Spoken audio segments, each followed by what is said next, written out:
Kumikislap ang mga palayan. Berdeng esmeralda, marahang sumasayaw sa simoy ng hapon. Payapang-payapa ang kapis. Isang lugar kung saan tila mabagal ang paglubog ng araw.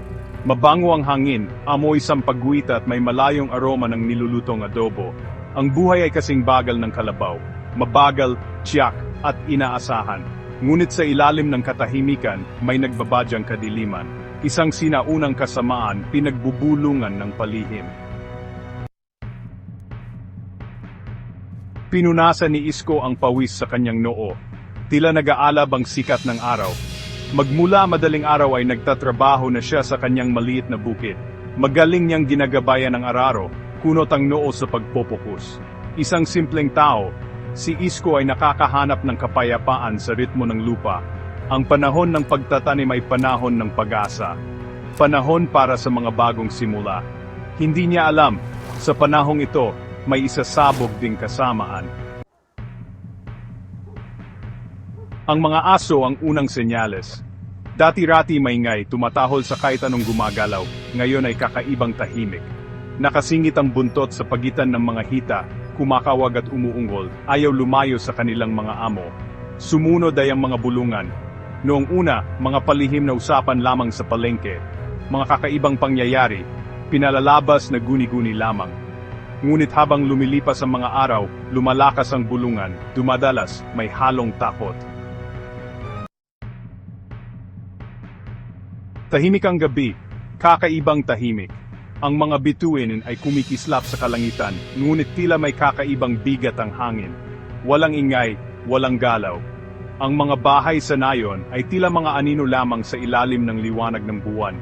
Kahit ang mga kuliglig ay tila natahimik. Ang karaniwang ingay ng gabi ay nawala, at ang katahimikan ay nagdulot ng kakaibang pakiramdam ng pangamba.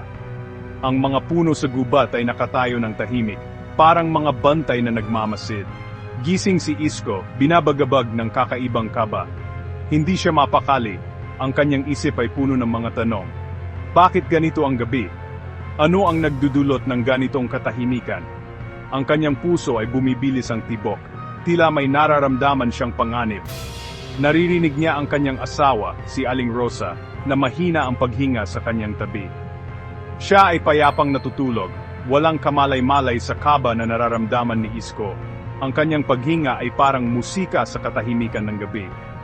Bumangon siya, lumapit sa bintana at sumilip sa dilim.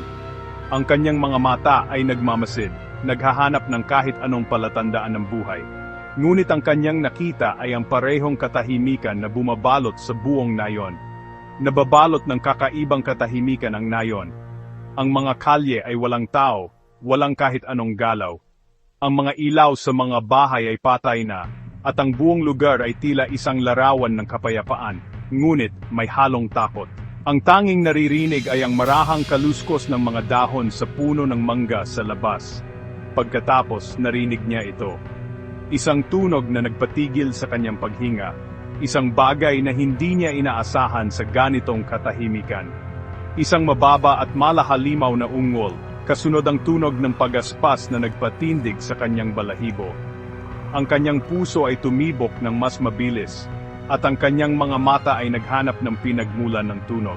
Ano ang nagdudulot ng ganitong ingay sa gitna ng katahimikan ng gabi? Ang kanyang isip ay puno ng takot at pangamba. Pinilit niyang tingnan, pilit na binubusisi ang dilim. Doon, nakadapo sa bubong ng nipahot ng kanyang kapitbahay, ay isang nilalang. Ang mga mata nito, nagbabaga na parang baga, ay tumitig sa kanya. Nakita niya ang nakakasindak na anyo, mga pakpak na parang paniki na nakatiklop sa likod, mahaba at matatalas na kuko na nakabaon sa bubong. Takot, malamig at nakakaparalisa, ang bumalot sa kanya. Alam niya sigurado kung ano ito, ang aswang. Kinabukasan, nagising ang nayon sa sama-samang pangamba. Kumalat ang mga kwento na parang apoy. Si Mang Tasyo, ang lasenggo sa nayon, ay nanumpa na nakita niya ang nilalang na umiinom sa kanal. Sinabi ni Aling Nena na hinigop ang dugo ng kanyang mga manok. Mabilis na pumalat ang takot sa magkakapitbahay. Nakasara ang mga pinto, nakasara ang mga bintana. Ang dating masiglang nayon ay nababalot na ngayon ng nakakatakot na pangamba. Nakaupo si Isko kasama ang ibang kalalakihan sa nayon. Ang kanilang mga mukha ay pagod at balisa. Ang gabi ay tahimik, ngunit ang kanilang mga puso ay puno ng kaba. Sa bawat bulong, nararamdaman ang bigat ng kanilang mga alalahanin. Ang mga mata ni Isko ay naglalakbay sa paligid, sinusuri ang bawat anino, bawat tunog na nagmumula sa dilim. Nag-uusap sila ng pabulong, nagbabahagi ng mga kwento, nag-alok ng mga solusyon. Ang bawat isa ay may sariling opinyon, sariling karanasan. Ang mga kwento ng mga ninuno ay muling binubuhay, mga alamat na nagbibigay ng kaunting liwanag sa kanilang mga puso. Ang mga bulong ay nagiging mas seryoso, mas mabigat, habang ang gabi ay lumalalim. Ang ilan ay nagmungkahi na tumawag ng party, ang iba naman ay albularyo.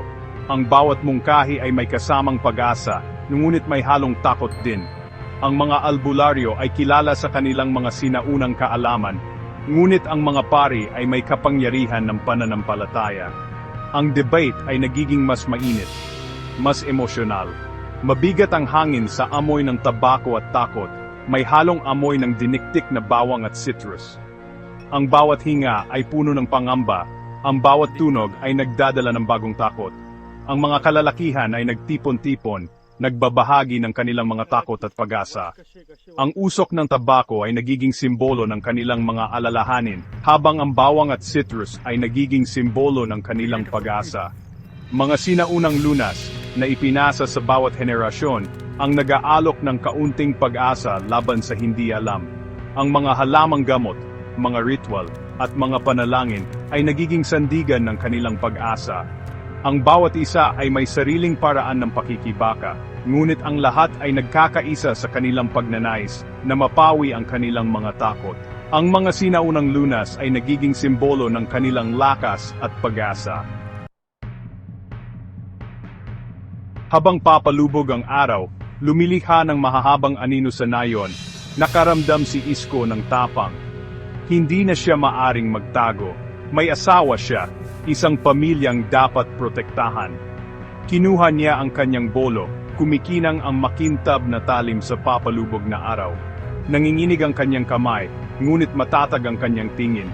Haharapin niya ang kasamaan na ito, ang nilalang na nagbabantang sirain ang kanyang mundo. Proprotektahan niya ang kanyang tahanan, ang kanyang pamilya, ang kanyang nayon.